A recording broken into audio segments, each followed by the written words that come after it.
Are we trying to connect with schools and trying to get, absolutely. I mean, I think there's both a direct and an indirect approach to that.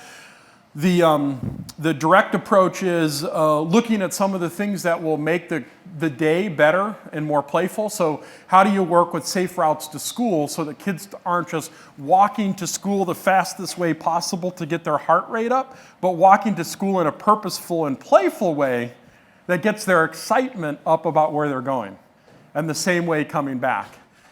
It's about how do we make the classrooms more playful. I mean, I think one of the interesting things, Secretary of Education last week on Monday said that if you care about education, you should care about play. And it was a powerful statement because, again, sometimes we think play should happen at home or somewhere else, but not in our educational system. And to see the Secretary of Education, who also talked about he can tell how his own 9-year-old son's school day was by how his recess period was. And if it was a good recess period, he had a great day at school. But if it was a bad recess period, he didn't have a good day at school. And his whole school day is judged by that. So that's the direct. The indirect way is supporting organizations like Playworks, which is bringing back recess to schools across the coaches through recess coaches. And the Alliance for Childhood, which is working on better kindergarten, more playful classrooms, that's looking at research around why is Finland, in many regards, #1 globally in academic standards when they have a play-based curriculum versus a Common Core curriculum. And part of it is a philosophical thing, too. I think sometimes people want best for kids, but so the intention is right, the approach is wrong. And the approach is, instead of organically letting kids be able to absorb the words, we actually tell them to start reading too young. And because we don't surround them with the right type of environment that gives them the 30,000 words that they need to hear before they're 5 years old. And we don't change the environment. And therefore, it just continues to digress downwards. And the intervention is just get them reading younger instead of experiencing more. I mean, Tina said she's from Switzerland. She was just over there recently, and she said she was so inspired by the playgrounds there. And she's so uninspired by the playgrounds here. And part of it, I think, is we have to have a conversation about challenge. All parents, no matter your income, your race, want to challenge their kid. And we connotate challenge with risk. I know as an organization, we get sued too many times throughout the course of the year. And it sometimes has made us make dumb decisions about not doing the same things because we don't want to be defending ourselves or paying lawsuits. And as a culture, I think we have to recognize that there's a difference between an injury and an accident. Accidents happen, but we've now connotated them as injuries, and we sue for it. And there's no tolerance, there's no acceptance for kids getting injured, breaking their arm, even if it's an accident. Even if it's an accident. It's a badge of courage and honor instead of some legal firms across the country that search the National Injury Information Surveillance System, and when somebody breaks an arm and they see it's on a playground, they call them up even when they're in another state to sue them. Another point aside. Philip Howard from here in New York, Covington Burlington, wrote a book called Life Without Lawyers. Now, he actually runs Covington Burlington, a law firm, and he's talking about the end of his profession. But he really talks about we need to have this conversation about tort reform, and we need to change the acceptance about it. Design. You're right on design. We have to look at it through a kid's perspective, not an adult's perspective. We actually have to get down on the ground and crawl and see what it looks like. To us, the other best part of play is it's free. It's intrinsically motivated. It doesn't cost any money. It shouldn't cost any money.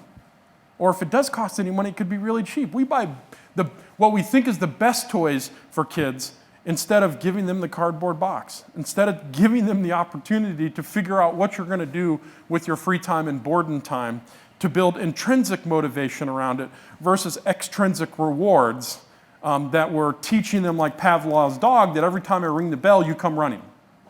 So I think a lot has to be done around this. We're starting to see it with this weekend is the second annual Canes Cardboard Global Challenge. If you're not participating, I hope that you are. It was about a 9-year-old boy that father didn't have money to send him off to soccer camp.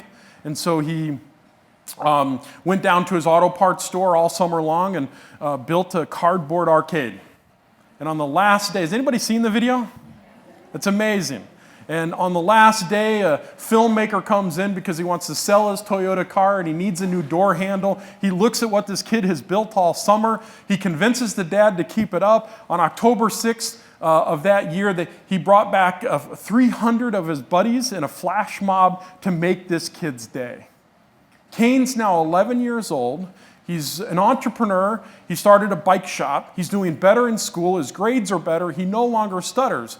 The two things about that story, to be quite honest, is that the kid had to figure out what to do. His dad didn't tell him what to do.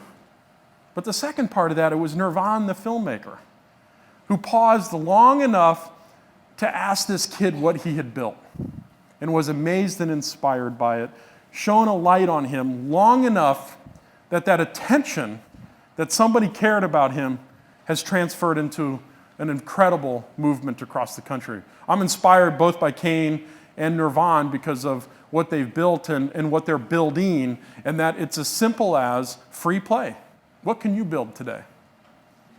Yeah, so, good question. How do we make playgrounds for adults or put play opportunities at playgrounds for adults so that they can play as well? Two sides of that coin. The one side of it is that what we have seen with Imagination Playground is that adults squash kids' creativity. Because instead of letting the kid build something, take risks, fail, they actually want to get in there, make it look right, take a picture of what they've built, instead of just letting the kid build whatever they want to build. And I remember actually being here in New York at the Hall of Science, and a kid was building a spiral staircase, and I was fascinated by it. And his dad was like, "You can't climb that. You can't climb that." Well, what if he climbs it and falls? He's going to have a damn good time doing it, and it's going to look good in a photo somewhere.